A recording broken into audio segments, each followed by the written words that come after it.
Boa tarde a todos. Eu sou Cláudia Leite Moraes, da pós-graduação em Saúde da Família da Universidade Estácio de Sá e professora também do Instituto de Medicina Social da UERJ e atualmente coordenadora do Programa de Investigação Epidemiológica em Violência Familiar, que agrega pesquisadores da UERJ e de outras instituições. Nesse momento que a gente está vivendo, um assunto muito importante que a gente precisa trazer para a pauta de planejamento de ações de enfrentamento da Covid é a questão da violência na família, né? Desde que a pandemia se estabeleceu em diversos países do mundo, que como não temos nenhuma outra saída, né, já que não temos vacina e não temos tratamento comprovadamente eficazes até o momento, a única saída para a redução da velocidade de transmissão da doença é o isolamento social. Então, em função desse contexto, se recomenda pela Organização Mundial de Saúde e por todos os governos sérios desse planeta que todos nós permaneçamos em casa o maior tempo possível e que só saiamos de casa para exercer funções essenciais, né? Ou seja, compras, farmácia, procura de serviços de saúde, a não ser que sejamos aqueles profissionais que são de serviços essenciais, especialmente os profissionais de saúde, a limpeza urbana, etc., né?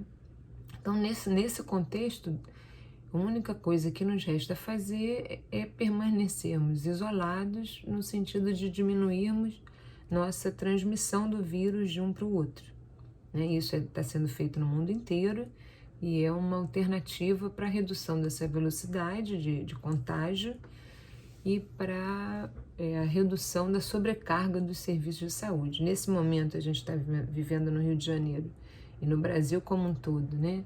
Uma situação muito dramática, quando não temos, enfim, as recomendações têm se pautado não só na ciência, mas também em outros interesses, e o que a gente vem vendo e assistindo no noticiário é uma rápida evolução da epidemia nos vários centros e um esgotamento da rede de serviços, né? Então, nesse momento, mais do que nunca, é importante a gente garantir esse isolamento e ampliar em algumas cidades, em alguns locais, esse isolamento. O que acontece é que quando a gente tem o isolamento, obviamente a gente tem muitos, entre aspas, efeitos colaterais desse isolamento, né? Não é fácil para ninguém permanecer em casa, especialmente para as famílias mais vulneráveis que moram em condições precárias de moradia e que estão vivendo uma situação dramática com relação aos seus recursos financeiros, emprego, etc. E até cuidados para proteção individual não lhes é oferecido e permitido na medida em que não se tem um acesso pleno, né, a água, a sabão, a detergente, enfim. Mas nesse cenário, a gente então ficar em casa, isso envolve muitas perdas, né? Perdas financeiras, como eu disse há pouco, perdas de contato com nossa rede social de apoio, que é fundamental para a nossa sobrevivência e para a nossa manutenção, né, de saúde mental, e para a vida, né? Pouco contato com a natureza, pouco contato com estruturas de lazer, pouco lazer, quebra da nossa rotina, convívio 24 horas com as pessoas de casa. Então isso tudo cria um caldo e um contexto que facilita e favorece a ocorrência de violência nas famílias. Obviamente, essa violência ela não começa, na maioria das vezes, não começa nesse momento. São famílias que já vêm se relacionando de forma violenta, provavelmente, a maior parte delas, e que nesse momento isso eclode com maior intensidade, né? Então, quais são esses fatores, né, que poderiam estar favorecendo a ocorrência da violência? Alguns a gente já falou, como por exemplo essa questão do confinamento e a saúde mental, né? Quando a gente está em casa, a gente está, por todos esses motivos que eu já mencionei, a insegurança com relação à doença, né? O medo de adoecer, o medo de transmitir a doença para os seus familiares e entes queridos, a incerteza com relação ao futuro, especialmente com relação ao trabalho, né? Ao rendimento, a quebra total na rotina, o aumento da pressão que todos estamos sofrendo porque precisamos trabalhar. Quem trabalha, quem manteve seu vínculo empregatício, precisamos trabalhar, precisamos cuidar da casa, precisamos cuidar da gente mesmo, precisamos cuidar dos filhos, dos pais, né? Além de um convívio de 24 horas que não é fácil em qualquer situação, né? É muito favorecedor de conflitos. Então, essa situação, ela promove muito as desavenças, né? Que podem ser solucionadas com a conversa, com paciência, com respirar fundo e contar até 10, mas muitas vezes não se consegue fazer isso, né? No caso da violência contra a mulher, além desses fatores, ainda existe um aumento do poder e do controle masculino sobre a mulher.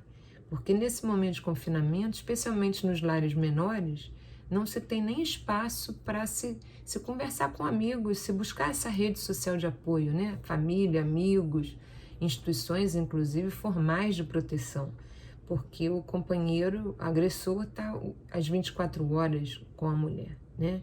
Muitas vezes esse convívio familiar também ele é regado ao aumento do consumo de álcool e drogas, que não são fatores de risco, mas são gatilhos para a ocorrência de violência. Então isso também é uma situação bastante concreta, né? A gente já tem observado isso nos relatos, nos estudos e no perfil da demanda que procura as instituições, muitas vezes álcool e drogas envolvido nas ocorrências, né? Com relação às crianças, essa sobrecarga, junto com o aumento do tempo de convívio, né, com a suspensão das aulas e com a própria insegurança e irritabilidade e dificuldade que as crianças, por estarem ainda em desenvolvimento, também apresentam nesse cenário, né?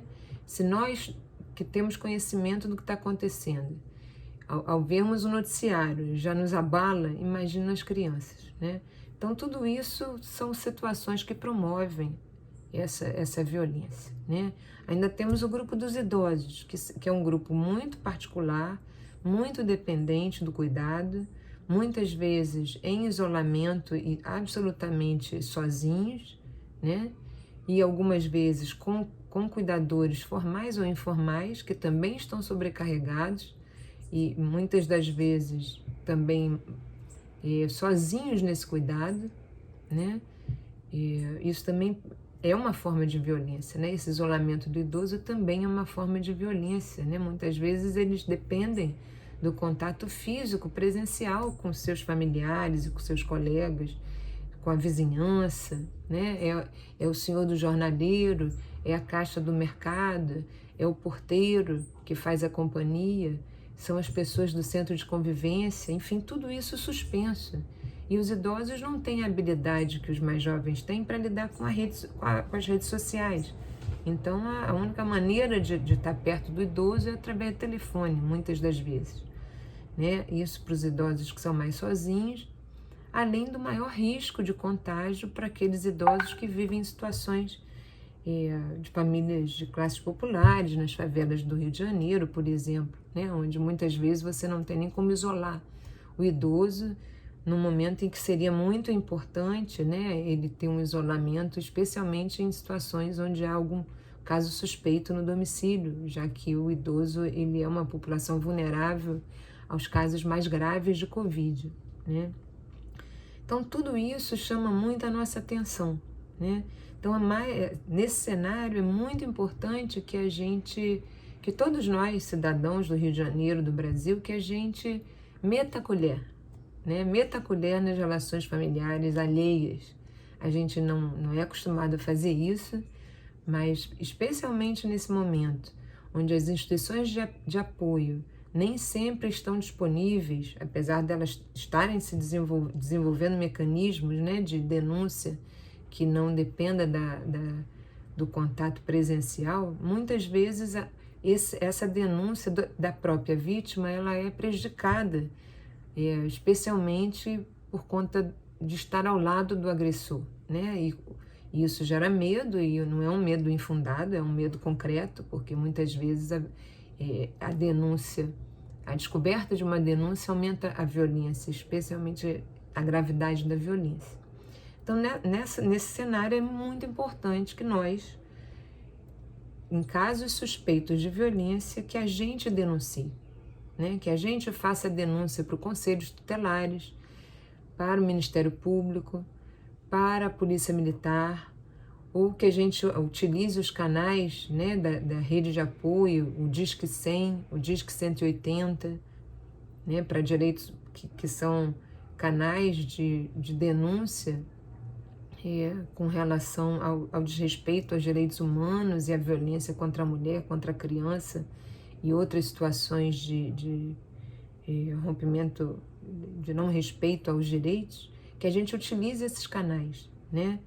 Além disso, a gente temos também, além dos canais por telefone, vários desses órgãos estabeleceram canais por WhatsApp de comunicação, né, que é bastante interessante porque você não precisa falar em voz alta, né? Você pode se isolar, a mulher, no caso a mulher, por exemplo, pode se isolar e pode fazer apenas uma mensagem de texto via WhatsApp. Um outro canal muito importante é a internet. Eu recentemente tive que lançar a mão desse canal porque eu ouvi na minha vizinhança, coisa que não ouvia, nunca tinha ouvido, uma situação, uma mulher gritando desesperadamente, pedindo socorro, e todos fomos para a janela e ninguém identificava o apartamento, e ela gritava e o marido gritava junto, e eu liguei o 190, que é a Polícia Militar, e fui muito bem atendida rapidamente. A pessoa que me atendeu registrou alguns dados da denúncia, pediu o endereço e enviou uma viatura para aqui, para a minha rua.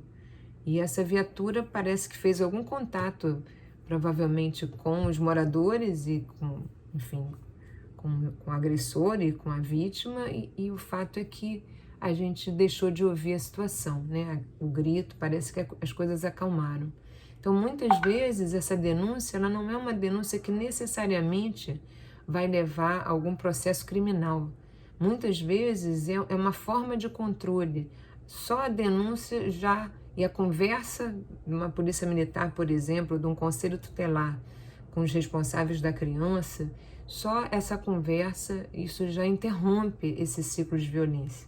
Então, é muito importante, e gostaria de chamar a atenção para finalizar, que é fundamental que a gente esteja de antena ligada.